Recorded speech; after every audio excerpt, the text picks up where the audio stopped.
നമസ്കാരം. കഴിഞ്ഞ ദിവസമാണ് PV അൻവറിനെ അറസ്റ്റ് ചെയ്തത്. PV അൻവറിനെ അറസ്റ്റ് ചെയ്യാൻ വേണ്ടിയിട്ട് ഉണ്ടാക്കിയ നാടകം നമുക്കറിയാം.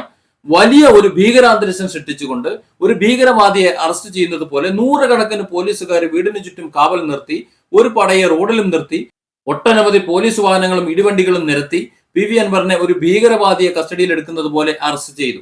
അതേ സമയത്ത് അതേ പോലീസുകാരുടെ മുന്നിൽ നിന്നുകൊണ്ട് PV അൻവർ പറഞ്ഞൊരു ഡയലോഗ് ഉണ്ട്, എന്നെ കൊന്നില്ല എന്നുണ്ടെങ്കിൽ, അതായത് പിണറായി വിജയന്റെ അപ്പന് വരെ വിളിച്ച് സംസാരിച്ച ആ സംസാരത്തിൽ, അപ്പൊ ഞാനൊരു നിയമസാമാജികനും MLA ആയതുകൊണ്ട് ഇപ്പം വഴങ്ങുക, അല്ലെങ്കിൽ പിണറായിന്റെ അപ്പന്റെ അപ്പം വിചാരിച്ചാലേ എന്നെ അറസ്റ്റ് ചെയ്യാൻ കഴിയില്ലായിരുന്നു. നിയമത്തിന് കീഴടങ്ങാണ്.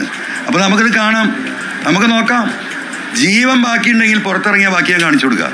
തനിക്ക് ജീവൻ നഷ്ടപ്പെട്ടിട്ടില്ല എന്നുണ്ടെങ്കിൽ, തന്നെ കൊന്നില്ല എന്നുണ്ടെങ്കിൽ, താൻ തിരിച്ചു വരുമെങ്കിൽ പിണറായി വിജയൻ വിവരമറിയും എന്ന് അദ്ദേഹം പറഞ്ഞത് ഇന്ന് അക്ഷരാർത്ഥത്തിൽ ഇന്നു മുതൽ തുടങ്ങാൻ പോകുന്നു എന്ന് വേണം ചിന്തിക്കാൻ. കാരണം PV അൻവർ ജാമ്യം കിട്ടി പുറത്തു വരുമ്പോൾ പോയ PV അൻവർ ആയിരിക്കില്ല തിരിച്ചു വരുന്നത് എന്ന കാര്യത്തിൽ ഉറപ്പാണ്.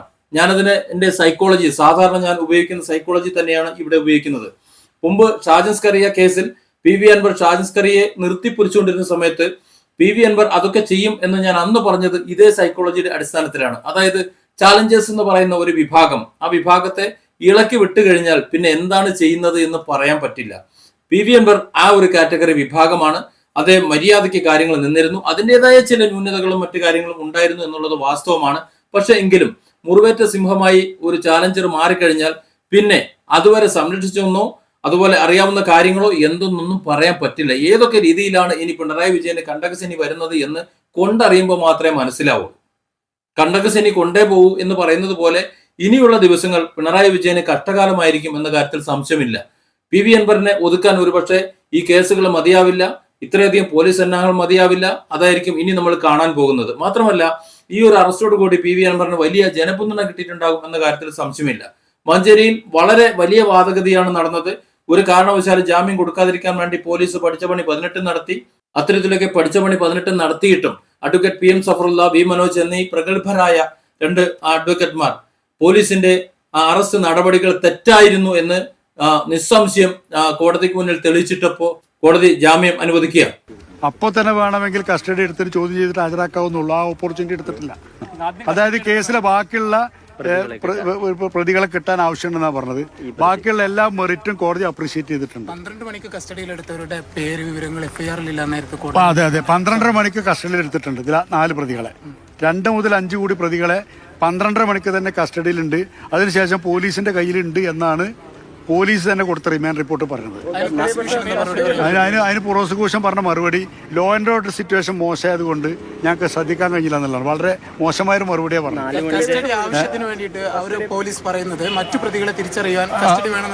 ഇത് മാത്രമാണ് മറ്റു പ്രതികളെ തിരിച്ചറിഞ്ഞു കൊടുക്കുക എന്നുള്ളത് ഈ പ്രതികളുടെ ഉത്തരവാദിത്തമല്ല. ആസൂത്രണമായിട്ട് ഒരു തെളിവ് പറയുന്നത് ഈ പരിപാടികളിൽ മലപ്പുറം ജില്ലയിൽ നിന്ന് ഈ മണ്ഡലത്തിൽ നിന്ന് പുറത്തുള്ള ആളുകൾ പങ്കെടുത്തു എന്നുള്ളതാണ്. ഈ മണ്ഡലത്തിൽ പുറത്തുനിന്ന് ആളുകൾ പങ്കെടുത്താൽ എന്താ ഇതിൽ കുഴപ്പമെന്നാണ് നമ്മൾ ചോദിക്കുന്നത്. കാരണം എന്താ വെച്ചാൽ വൈൽഡ് എലിമെൻസിൻ്റെ അറ്റാക്ക് കേരളത്തിലുടനീളമുണ്ട്.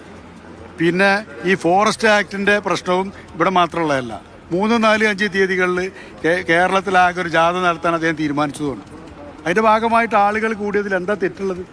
ഈ അക്രമത്തിൽ 12:40 കസ്റ്റഡിയിലെടുത്ത ആളുകളുടെ 4:45 വരെ നീണ്ടു പോയി എന്ന് പറയുന്നു. അപ്പൊ അതിന്റെ ഒരു കോടതി അതിൽ പല ചോദ്യങ്ങളും ചോദിച്ചു. അത് ഇല്ലീഗലാണ്. അവരെ 12:45 അറസ്റ്റ് ചെയ്തു എന്ന് പറഞ്ഞത് FIR ഇടുന്നതിന് മുമ്പാ. 12:45 അറസ്റ്റ് ചെയ്യുമ്പോൾ ഈ സമയം 11:45 കഴിഞ്ഞിട്ടുണ്ട്. 11:45 നടക്കുന്ന നോർത്ത് ഫോറസ്റ്റ് ഓഫീസ് എന്ന് പറഞ്ഞാൽ പോലീസ് സ്റ്റേഷൻ നേരെ ഓപ്പോസിറ്റാണ്. എല്ലാവർക്കും അറിയാം. അവിടെ ഒരു സംഭവത്തിൽ അവിടെ പോലീസുകാരുണ്ട്. 3 പോലീസുകാർക്ക് പരിക്ക് പറ്റിയെന്നും പറയുന്നുണ്ട്. ഈ പോലീസുകാർക്ക് ആശുപത്രിയിൽ എത്തുന്നതിന് മുമ്പ് ചെല്ലാം, അല്ലെങ്കിൽ പരിക്ക് പറ്റാത്ത പോലീസുകാർക്ക് ചെന്നിട്ട് ആദ്യം ചെയ്യേണ്ട പണി എന്താ? ഇത് പോലീസ് റിപ്പോർട്ട് ചെയ്യണം, സ്റ്റേറ്റ് പോലീസ് സ്റ്റേഷൻ റിപ്പോർട്ട് ചെയ്യണം. അത് റിപ്പോർട്ട് ചെയ്യാൻ 4:45 വരെ എടുക്കുകയാണ്. ആ റിപ്പോർട്ടില് ഈ പ്രതികളുടെ പേര് എവിടെയും പറയുന്നില്ല. നോൺ പേഴ്സൺസ് എന്ന് പറയുന്നത് 12:30 പിടിച്ച ആളുകളെ FIR വരുമ്പോ 4:30 FIR വരുമ്പോ ഈ പ്രതികളുടെ പേര് അതിലില്ല. കസ്റ്റഡിയിലുള്ള പ്രതികളുടെ അത് പ്രത്യേകം കോടതി ചോദിച്ചിട്ടുണ്ട്. ഏറ്റവും വലിയ പ്രശ്നം എന്താന്ന് വെച്ചാൽ ഈ FIS ഇട്ടത് PV അൻവറും പിന്നെ അൺനോൺ ആയിട്ടുള്ള പേരറിയാത്ത 10 പേരുമാണ്. അതിൽ പേരറിയുന്ന 4 പേര് അവിടെ ഉണ്ടേ. 12:45 മുതൽ പേരറിയുന്നവരില്ലേ? അതാണ് ഇതിലെ പ്രശ്നം. കോടതിയും ചോദിച്ചത്, അതിനെ കോടതി ചോദിച്ചത്. അതിനൊരു ഉത്തരവ് നമ്മളെന്താ വെച്ചാല് ഈ കേസ് മൊത്തം ഒരു കൺകോട്ടറാണ് പിന്നീട്. കാരണം ഈ കേസിലെ നേരം 11:45 കഴിഞ്ഞിട്ട് 4:45 വരെ FIR ഇട്ടില്ല എന്തുകൊണ്ട് എന്നതിന് ഒരു പ്രശ്നമല്ലേ? 4:45 വരെ FIR ഇട്ടില്ല എന്ന് പറഞ്ഞാൽ സാധാരണ എല്ലാ രാജ്യത്ത് സംസ്ഥാനത്തിന്റെ വിവിധ ഭാഗങ്ങളിൽ നടക്കുന്ന പോലത്തെ അജിറ്റേഷൻ ഇവിടെ നടന്നിട്ടുള്ളൂ. പോലീസായി നിൽക്കണത് പിന്നീട് മുകളിൽ നിന്നുള്ള ഇൻഫ്ലുവൻസ് കൊണ്ടാണ് എന്തുണ്ടാണത് കേസ് എടുക്കുന്നത്. ആദ്യം പോലീസ് എടുത്തത് എങ്ങനെയെന്ന് വെച്ചാൽ വളരെ സീരിയസ് ആയിട്ടുള്ള ഒരു സംഭവം നിലമ്പൂരിൽ നടന്നു. ഒരാളെ ആന ചവിട്ടി കൊന്നാണ്. സ്വാഭാവികമാണ് ജനങ്ങളുടെ പ്രതികരണം. അതിൻ്റെ ഭാഗമായിട്ടുള്ള പ്രതികരണം ഉണ്ടായി. ആ പ്രതികരണത്തിൽ ആ സ്വാഭാവികമായ പ്രതികരണം എന്നതിലേക്ക് അവഗണിക്കാവുന്ന ഒരു സംഗതിയാണിത്. അങ്ങനെ അവഗണിച്ചിട്ടുമുണ്ട്. പിന്നീട് മുകളിൽ നിന്നുള്ള ഇൻസ്ട്രക്ഷൻ പ്രകാരമാണ് വളരെ വൈകിയ സമയത്ത് ഇതിൽ കേസെടുക്കുന്നത്. ഇല്ലേ 4:45 വരെ കാത്തിക്കണ്ട. ഈ 4:45 അറസ്റ്റ് ചെയ്തപ്പോഴും ബാക്കിയുള്ള സമയത്തൊക്കെ നിലമ്പൂരിൽ തന്നെയുള്ള MLA രാത്രി 9:45 വീട്ടിൽ പോയി അറസ്റ്റ് ചെയ്യേണ്ട ഒരു കാര്യമില്ല. ഈ നോട്ടീസ് നൽകിയിട്ടില്ല. കൃത്യമായിട്ട് പറഞ്ഞിട്ടുണ്ട് ഈ അത് കേസുകൾ നോട്ടീസാണ് നൽകേണ്ടത്. സുപ്രീം കോടതിയുടെ ഗൈഡ് ലൈൻ ഉണ്ട്. അറസ്റ്റ് നാട്ടിൽ കിട്ടാത്ത ആളുമല്ല. അങ്ങനെ ഹൈഡ് ചെയ്യുമെന്ന് വിചാരിക്കാൻ, നാട് വിടുന്ന് വിചാരിക്കാൻ പറ്റില്ലല്ലോ. സ്ഥലം MLA അല്ലേ? അപ്പൊ ഇതിൽ നേരത്തെ തല മുതൽ കണ്ടാൽ മനസ്സിലാവും ഇതിൽ പോലീസ് എന്താണ് ചെയ്യുന്നത്. മുകളിൽ നിന്ന് ആരുടെയൊക്കെ ഉത്തരവ് പ്രകാരം ഇവിടെ പ്രവർത്തിക്കുകയാണ്. 12:45 അറസ്റ്റ് ചെയ്ത 4 പ്രതികൾ, ആ 4 പ്രതികളുടെ പേര് പോലീസ് സ്റ്റേഷനിൽ പോലീസ് സ്റ്റേഷനിൽ ഉണ്ടായിട്ട് 4:45 ഇട്ടിട്ടുള്ള FIR-ൽ പേരില്ല എന്ന് പറയുമ്പോൾ എന്താണ് മനസ്സിലാക്കേണ്ടത്? PV അൻവറിന് ജാമ്യം ലഭിക്കാതിരിക്കാൻ വേണ്ടി പോലീസ് പ്രോസിക്യൂട്ടർ വാദിച്ചിട്ടുള്ള ഒരു വാദം എന്ന് പറയുന്നത് മറ്റു പ്രതികളെ തിരിച്ചറിയുന്നതിന് വേണ്ടി ഈ പ്രതിയുടെ സാന്നിധ്യം, അതായത് PV അൻവറിന്റെ സാന്നിധ്യം ആവശ്യമുണ്ട്, അതുകൊണ്ട് ജാമ്യം കൊടുക്കരുത് എന്നാണ്. പക്ഷെ നിയമം അറിയാത്ത ആളാണോ മജിസ്ട്രേറ്റ് എന്ന് പറയുന്നത്? പോലീസുകാർക്ക് നിയമം അറിയില്ല എന്നുണ്ടെങ്കിലും മറ്റു പ്രതികളെ തിരിച്ചറിയേണ്ട ഉത്തരവാദിത്വം ഈ പ്രതിക്കാണ് ഉള്ളത്. പ്രതിയിന്മേൽ അത്തരത്തിലൊരു ഉത്തരവാദിത്വം ഇല്ലല്ലോ.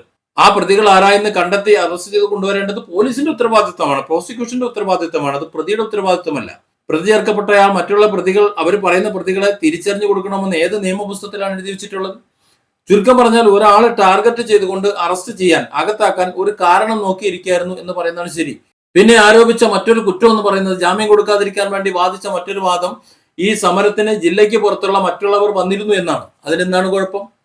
ഈ വനനിയമം, ഈ ഭീകര നിയമം ഇവിടെ നടപ്പിലാക്കുമ്പോൾ അതിനെതിരെ പോരാടുന്ന ഒരു നേതാവിന്റെ സമരത്തിലേക്ക് മാത്രമല്ല 2, 3, 4 ഈ കഴിഞ്ഞ 2-3 ദിവസങ്ങൾ 3, 4, 5 ദിവസങ്ങളിൽ അദ്ദേഹം കേരളത്തിൽ എമ്പാടും യാത്രകൾ സംഘടിപ്പിച്ചിട്ടുള്ളതാണ്. അപ്പോൾ അത്തരത്തിൽ യാത്രകൾ സംഘടിപ്പിച്ചിട്ടുള്ളപ്പോൾ സ്വാഭാവികമായും മറ്റു ജില്ലകളിൽ നിന്ന് ഇവിടെ വരും.